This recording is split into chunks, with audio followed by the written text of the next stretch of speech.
अन्य हिंदी के एक नए एपिसोड में आपका स्वागत है और इस वीडियो में हम बात करने वाले हैं दो प्रमुख अपडेट्स के बारे में जो कि इंडिया के डिफेंस सेक्टर के लिए बहुत इंपॉर्टेंट हैं। आप सबको हाल ही के डिफेंस न्यूज़ की वीडियो में हमने ये अवगत करवाया है कि भारतीय थल सेना इस समय स्ट्राइकर का जो ऑफर है इसे गंभीरता के साथ ले रही है। सिर्फ भारतीय थल सेना ही नहीं बल्कि अमेरिका के द्वारा खुद कई बार स्ट्राइकर के जो ऑफर है भारत के समक्ष रखे गए और ये रिपोर्ट 2023 से हम लोग निरंतर सुनते आए हैं, लेकिन अब एक चौंकाने वाली रिपोर्ट सामने आई है। रिपोर्ट्स में कहा जा रहा है कि इंडियन मिलिट्री इस समय अलग अलग वेरिएंट जो स्ट्राइकर आर्मर्ड व्हीकल के हैं इनको इवेलुएट कर रही है और इसी के आधार पर आगे की जो कार्यवाही है ये शुरू करी जाएगी। और अगर हम मीडिया रिपोर्ट्स की बात माने तो सबसे बड़ा फैक्टर जो स्ट्राइकर को कंसीडर करने का है वो उसका एक स्पेशल वेरिएंट है जिसे हम M1256A1 के नाम से जानते हैं। बेसिकली स्ट्राइकर के इस वेरिएंट को javelin anti tank guided missile से इक्विप किया गया है, यानी कि इसकी एंटी टैंक स्ट्राइक कैपेबिलिटी भी काफ़ी इन्हांस है। और आपको बताते चलें कि ये न्यूज़ ऐसे समय पर आई है जब ऑलरेडी अमेरिका इसका डेमोन्स्ट्रेशन देने के लिए तैयार है। अमेरिका डिटेल में भारत को M1256A1 की जो कैपेबिलिटी है इससे परिचित करवाना चाहता है। अमेरिका कहता है पहले भारतीय थल सेना पूरी तरीके से आश्वस्त हो जाए और उसके बाद ही भारतीय थल सेना कोई निर्णय ले और अमेरिका भारत के द्वारा लिए गए हर निर्णय का पूर्णतया सम्मान करेगा। अगर हम M1256A1 की बात करें तो ये बेसिकली स्टैंडर्ड M1126 स्ट्राइकर का एक अपग्रेडेड वेरिएंट है जिसे बेसिकली एक इम्प्रूव डबल वी हल A1 डिज़ाइन से इक्विप किया गया है, जिससे कि जो ब्लास्ट प्रोटेक्शन है ये काफ़ी अच्छी मिलती है और एडवांस वेपनरी को भी यहाँ पर ऐड किया गया है और इसी के को प्रोटेक्शन का जो ऑफर है वो भारत के सामने रखा गया है। अमेरिका ने स्ट्राइकर ICV के अलावा javelin anti tank guided missile भी भारत को ऑफर करी है और इसकी रिपोर्ट अभी हाल ही में काफ़ी ज़्यादा डिफेंस के गलियारों में सर्कुलेट की गई थी। आपको बताते चलें कि इन दोनों को टक्कर देने के लिए भारत के पास ऑलरेडी कई इंडिजिनस प्लेटफॉर्म है जिसमें टाटा वैप शामिल है और इस समय तमाम डिफेंस एक्सपर्ट्स ये मानते हैं कि अपनी ज़रूरतों को पूरा करने के लिए जितना ज़्यादा आश्रित हम अपने स्वदेशी कंपनियों पर होंगे उतना ही हमारे लिए बेहतर होगा, क्योंकि जाहिर सी बात है जब हमारी रिक्वायरमेंट बढ़ेगी तो इसमें इनोवेशन होगा और इनोवेशन ही जो एडवांस सिस्टम है इनका निर्माण करेगा। आज को अगर हम अमेरिका पर आश्रित हो जाते हैं या अमेरिका के साथ इस डील को फाइनलाइज कर लेते हैं तो आने वाले भविष्य में हमारे जो इंडिजिनस व्हीकल का प्रोडक्शन है वो ना सिर्फ प्रभावित होगा बल्कि जो स्वदेशी कंपनियां हैं इनका मोराल भी डाउन होगा। तो यहाँ पर देखते हैं मिलीजुली प्रतिक्रियाएं सामने आ रही हैं। इसके अलावा रिपोर्ट्स में ये भी कहा गया है कि अमेरिका स्ट्राइकर का एक और स्पेशल वेरिएंट भारत को ऑफर कर रहा है जो कि एयर डिफेंस सिस्टम से इक्विप होगा, यानी क्लोज इन वेपन सिस्टम और एयर डिफेंस सिस्टम से वो इक्विप्ड होगा जो लो फ्लाइंग टारगेट जैसे कि ड्रोन हो गए, हेलीकॉप्टर हो गए, फाइटर जेट हो गए, इनको मार गिराने में सक्षम होगा। और यही सारे ऑफर जो है भारत को काफ़ी अट्रैक्ट कर रहे हैं। अब अगर हम जेवलिन मिसाइल की बात करें तो जेवलिन एक man portable fire and forget missile system है जो कि अपनी इफेक्टिवनेस के लिए जाना जाता है, खासकर हैवी आर्मर्ड व्हीकल जो कि जैसे टैंक हो सकते हैं या फिर दूसरी जो आर्मर व्हीकल है उनको वो न्यूट्रलाइज करने में सक्षम है। और स्ट्राइकर को जब हम इतनी घातक एंटी टैंक गाइडेड मिसाइल से इक्विप करेंगे तो जाहिर सी बात है कि बैटलफील्ड में इसके अपने एडवांटेजेस हैं और ये न सिर्फ सोल्जर्स को सुरक्षा प्रदान करेंगी बल्कि ज़रूरत की स्थिति पर जो दुश्मन की आर्मर्ड रेजिमेंट है उनको नुकसान भी पहुँचा सकती है।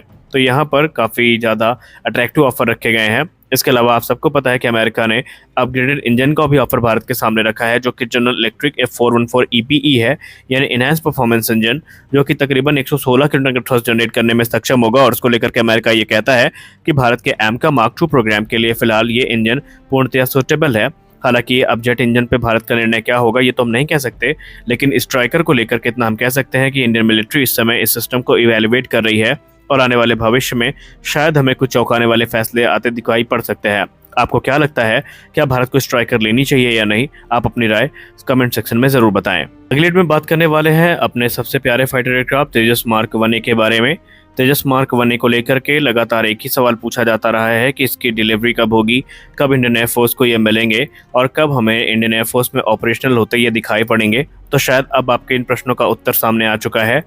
28 मार्च को अपनी पहली उड़ान पूरा करने के बाद लाइट कॉम्बैट एयरक्राफ्ट तेजस को कुछ अपग्रेड के लिए वापस बुलाया गया था। इस दौरान इसमें सॉफ्टवेयर डिफाइंड रेडियो जो कि इंडियन एयरफोर्स ने इमरजेंसी प्रोक्योरमेंट के अंतर्गत खरीदे हैं इजराइल से, इनको इंटीग्रेट किया गया था ताकि जो सिक्योर कम्युनिकेशन है उसको सुनिश्चित किया जा सके। सॉफ्टवेयर डिफाइंड रेडियो का फ़ायदा ये है कि एयरक्राफ्ट जो दूसरे एयरक्राफ्ट है उनसे सिक्योरली कम्युनिकेट कर सकता है, न सिर्फ दूसरे एयरक्राफ्ट से बल्कि जो ग्राउंड स्टेशन है या एवैक्स हैं इनसे लगातार ये संपर्क में रहता है और कम्युनिकेशन काफ़ी सिक्योर हो जाता है। इसके अलावा जो मिशन कंप्यूटर है इसमें भी कुछ अपग्रेड की हुई मांग की गई थी इंडियन एयरफोर्स की तरफ से, और उन्हीं सबको पूरा करने के लिए कुछ महीनों का समय मांगा गया था, जो कि अब रिपोर्ट्स ऐसा दर्शाती हैं कि जो अपग्रेडेशन प्रोग्राम है ये पूरा हो चुका है और वैलिडेशन टेस्ट भी लगभग कंप्लीट हो चुके हैं, जिसका सीधा मतलब ये है कि जुलाई के अंत तक ये एयरक्राफ्ट इंडियन एयरफोर्स को लगभग कंफर्म है कि डिलीवर कर दिया जाएगा। बाकायदा इसके इंडक्शन की तैयारियां भी इंडियन एयरफोर्स ने शुरू कर दी है, और एक